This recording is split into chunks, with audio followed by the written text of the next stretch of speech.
करना है। सबसे पहला आपको अपना क्लेम रिक्वेस्ट नंबर निकालना है, जिसे क्लेम एक्नॉलेजमेंट नंबर भी कहते हैं, क्योंकि अगर आप इसे कट करेंगे और यहाँ पर आप रीसबमिशन लॉगिन पर क्लिक करेंगे तो सबसे पहले यहाँ पर आपसे CRA नंबर यानी कि क्लेम रिक्वेस्ट नंबर मांगा जाता है, तो इसे आपको निकालना होगा। दूसरा आपको ये चेक करना है कि आपका डेफिशिएंसी मैसेज क्या आया था, क्योंकि उसी के अकॉर्डिंग यहाँ पर आपको रीसबमिशन फॉर्म भरना होता है। तो क्लेम एक्नॉलेजमेंट नंबर निकालने के लिए या CRA नंबर निकालने के लिए आपको सहारा रिफंड के पुराने वाले पोर्टल पे आना है। ये देखिए यहाँ पे पुराने वाले पोर्टल का लिंक दिया हुआ है, इस पर आप क्लिक करेंगे। वैसे इसका भी लिंक आपको वीडियो के डिस्क्रिप्शन में मिल जाएगा। इसे यहाँ से आप कट करेंगे। यहाँ पर आपको डिपॉजिटर लॉगिन पर क्लिक करना है। फिर यहाँ पर आप अपने आधार कार्ड का लास्ट 4 डिजिट एंटर करेंगे। जो आपके आधार कार्ड से मोबाइल नंबर लिंक है उसे यहाँ पर आपको एंटर करना है। फिर इस कैप्चा कोड को देकर गेट OTP पर क्लिक करना है। फिर आपके आधार कार्ड से लिंक मोबाइल नंबर पर OTP जाएगा, यहाँ पर आप OTP एंटर करेंगे। फिर वेरीफाई OTP पर क्लिक करेंगे। लॉगिन करते ही आपके सामने सहारा रिफंड के पुराने वाले एप्लीकेशन का कंप्लीट डिटेल आ जाएगा। यहाँ पर आपको क्लेम एक्नॉलेजमेंट नंबर दिख रहा है, यही आपका CRA नंबर यानी कि क्लेम रिक्वेस्ट नंबर है। इसे आपको कॉपी करके अपने पास रख लेना है। यहाँ पर आप डिपॉजिट अमाउंट भी चेक कर सकते हैं। यहाँ पर आपको डेफिशिएंसी मैसेज को चेक करना है कि आखिर किस कारण से सहारा रिफंड का पैसा फर्स्ट टाइम अप्लाई करने के बाद आपको नहीं मिल पाया। इसे यहाँ पर आप चेक करेंगे। यहाँ पर आपको इंग्लिश में लिखा हुआ दिख रहा होगा। अगर आप इसे हिंदी में कन्वर्ट करना चाहते हैं तो ऊपर आपको यहाँ पर हिंदी पर क्लिक करना है, ये हिंदी में कन्वर्ट हो जाएगा। यहाँ पर आप जैसा कि देख सकते हैं यहाँ पर 2 कमी का कारण बताया गया है, इसे आपको पढ़ना है और इसे आपको ध्यान में रखना है। तो हमें कमी का कारण पता चल गया है और हमें क्लेम एक्नॉलेजमेंट नंबर यानी कि CRA नंबर भी मिल गया है। बस आपको इस CRA नंबर को कॉपी करना है और आपको रीसबमिशन के पोर्टल पे आना है। रीसबमिशन के पोर्टल पे यहाँ पर आपको रीसबमिशन लॉगिन का ऑप्शन दिखेगा, इस पर आप क्लिक करेंगे। यहाँ पर आपको उसी CRA नंबर यानी कि उसी क्लेम एक्नॉलेजमेंट नंबर को कॉपी पेस्ट करना है, जिसे अभी आपने कॉपी करा था। फिर इस कैप्चा कोड को नीचे देकर वैलिडेट पर क्लिक करेंगे। फिर से आपके आधार कार्ड से लिंक मोबाइल नंबर पर OTP जाएगा, यहाँ पर OTP एंटर करेंगे। फिर वेरीफाई OTP पर क्लिक करेंगे। आपको सहारा रिफंड के रीसबमिशन के फॉर्म को 5 स्टेप में कंप्लीट करना है। यहाँ पर इसके टर्म्स एंड कंडीशन आएंगे, इसे आप रीड करके नीचे एक्सेप्ट पर क्लिक करेंगे। फिर नेक्स्ट पर क्लिक करेंगे। फिर आपका डिटेल्स आपके आधार कार्ड से फेच होकर आ जाएगा। यहाँ पर आपके आधार कार्ड का नाम, date of birth, father name, address और फोटो आ जाएगा। यहाँ पर डिटेल्स को एक बार वेरीफाई करेंगे। आप चाहें तो यहाँ पर अपना ईमेल आईडी भी दे सकते हैं, वैसे ये ऑप्शनल है, आप चाहें तो इसे छोड़ भी सकते हैं। नीचे आधार सीडेड बैंक में आएंगे, यहाँ पर आपको थोड़ा ध्यान देना है। यहाँ पर आपको उस बैंक का नाम लिखा हुआ दिखेगा जिस बैंक में आपका खाता है और आपका वो खाता आपके आधार कार्ड से लिंक है। यहाँ पर जो सहारा रिफंड का पैसा ट्रांसफ़र किया जाता है वो आपके आधार कार्ड से लिंक बैंक अकाउंट में ही ट्रांसफ़र डायरेक्ट किया जाता है। तो यहाँ पर आपको ये चेक करना है कि आपका खाता इस बैंक में है या नहीं। अगर आपके बैंक का नाम यहाँ पर नहीं आता है तो नीचे आपको गेट बैंक नेम पर क्लिक करना है। यहाँ पर वो बैंक का नाम अपडेट हो जाएगा जो आपके आधार कार्ड से लिंक है। ये सब चेक करने के बाद नीचे आपको नेक्स्ट पर क्लिक करना है। अब ये तीसरा स्टेप बहुत ही इंपॉर्टेंट है। इस तीसरे स्टेप में आप अपने सहारा रिफंड के एप्लीकेशन में जो डिफिशिएंसी आया है उस डिफिशिएंसी के प्रॉब्लम को ठीक करेंगे। यहाँ पर आपका टोटल अमाउंट लिखा होगा जो आपने सहारा इंडिया में जमा करा था, इसी का आपको रिफंड लेना है। तो जैसे कि जिस बंदे का मैं यहाँ पर सहारा रिफंड के लिए रीसबमिशन अप्लाई कर रहा हूँ, उसने सहारा इंडिया में सिर्फ एक ही बार पैसा जमा करा था, उसके पास सहारा इंडिया का सिर्फ एक ही बॉन्ड था, इसीलिए यहाँ पर आपको सिर्फ एक ही क्लेम नजर आ रहा होगा। आपके केस में जितने भी क्लेम होंगे, जितने भी मेंबरशिप नंबर होंगे, यहाँ पर आपको सारा मेंबरशिप नंबर बारी बारी से सीरियल वाइज दिख जाएगा। तो यहाँ पर आपको बारी बारी से सभी क्लेम के डिफिशिएंसी के प्रॉब्लम को ठीक करना है। इसके लिए आपको क्लेम के सामने यहाँ पर आना है, एक्शन के नीचे आएंगे, आपको पेंसिल का एक बटन मिलेगा, इस पर आप क्लिक करेंगे। फिर आपके सामने अपडेट क्लेम डिटेल्स का पेज आ जाएगा। यहाँ पर आप अपने क्लेम के डिटेल को अपडेट करेंगे, करेक्शन करेंगे, सुधार करेंगे, एडिट करेंगे। जैसे कि अगर आपको ऐसा लगता है कि आपने यहाँ पर सोसाइटी नेम गलत सेलेक्ट कर लिया था तो इस पर क्लिक करके आप सोसाइटी नेम को यहाँ पर चेंज करेंगे। फिर यहाँ पर आप अपने मेंबरशिप नंबर को चेक कर सकते हैं, अगर वो गलत नजर आता है तो इसे आप यहाँ से चेंज करेंगे। इसी तरह से यहाँ पर आप अपने रिसिप्ट नंबर को चेक करेंगे, अगर ये भी गलत है तो इसे भी आप यहाँ पर चेंज या अपडेट करेंगे। देखिए मुझे यहाँ पर एक वार्निंग दिया जा रहा है, Aadhaar name and society account name does not match, kindly ensure to agree below declaration to proceed further. यहाँ पर मुझे ये बताया जा रहा है कि आधार कार्ड का नाम और सोसाइटी में दिया गया नाम दोनों आपस में मैच नहीं कर रहा है, तो आगे प्रोसीड करने के लिए आपको नीचे अपना डिक्लेरेशन देना होगा।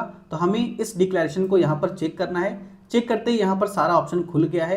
आप चाहें तो अब यहाँ पर अपने सर्टिफिकेट या पासबुक नंबर को भी चेंज कर सकते हैं, अपने अकाउंट ओपनिंग डेट को भी चेंज कर सकते हैं, मैच्योरिटी डेट, और यहाँ पर डिपॉजिट या कंट्रीब्यूशन अमाउंट को भी चेंज या अपडेट कर सकते हैं। तो यहाँ पर आपको बहुत ही ध्यान से और बारीकी से डिटेल को चेक करना है। अगर यहाँ पर कोई भी डिटेल गलत नज़र आता है तो उसे आपको अपने बॉन्ड पेपर से देखकर ध्यान से चेक करना है, अपडेट करना है। नीचे आपसे पूछा जा रहा है कि आपने सहारा इंडिया से कभी कोई लोन लिया है या नहीं। अगर लोन लिया है तो इसे आपको चेक करना है, यहाँ पर लोन का डिटेल देना है। अगर लोन नहीं लिया है तो बस आप इसे अनचेक ही रहने देंगे। फिर नीचे आपसे पूछा जा रहा है कि आपको सहारा इंडिया की तरफ से कोई भी पेमेंट रिसीव हुआ है या नहीं।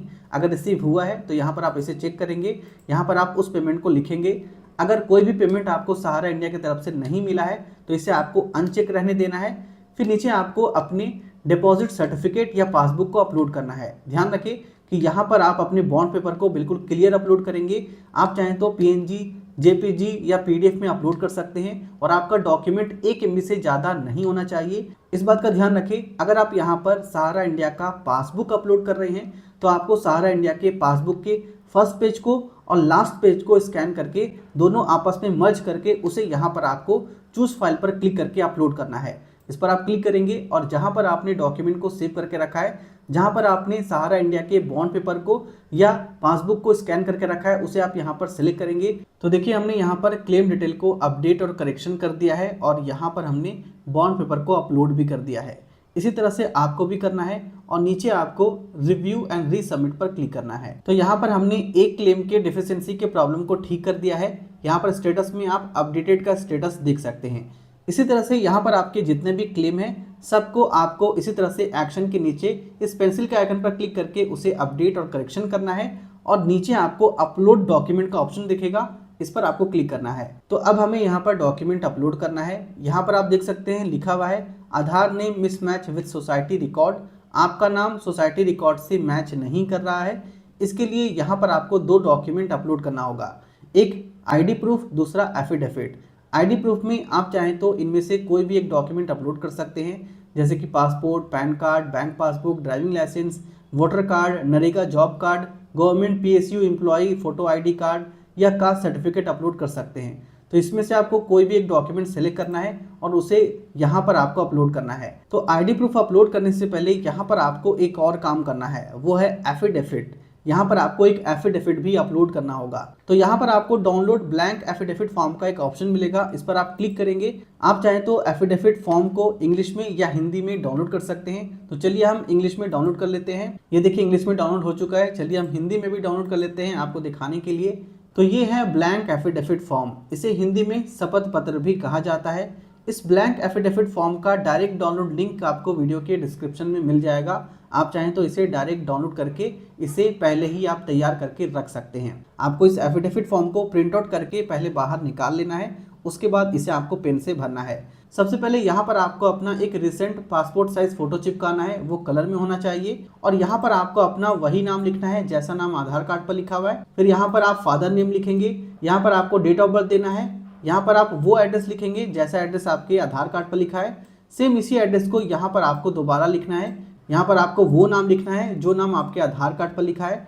फिर यहाँ पर आपको उन सोसाइटी का नाम लिखना है जिस सोसाइटी में आपने पैसा जमा करा था, जिस सोसाइटी में आपने पैसा डिपॉजिट करा था, और उसके सामने आपको उसका मेंबरशिप नंबर लिखना है। ठीक है। फिर 4 नंबर में आएंगे, यहाँ पर आपको वो नाम लिखना है जैसा नाम आपके सहारा इंडिया के बॉन्ड पेपर पर या पासबुक पर लिखा हुआ है। ठीक है, सेम उसी स्पेलिंग के साथ यहाँ पर आपको पेन से लिखना है।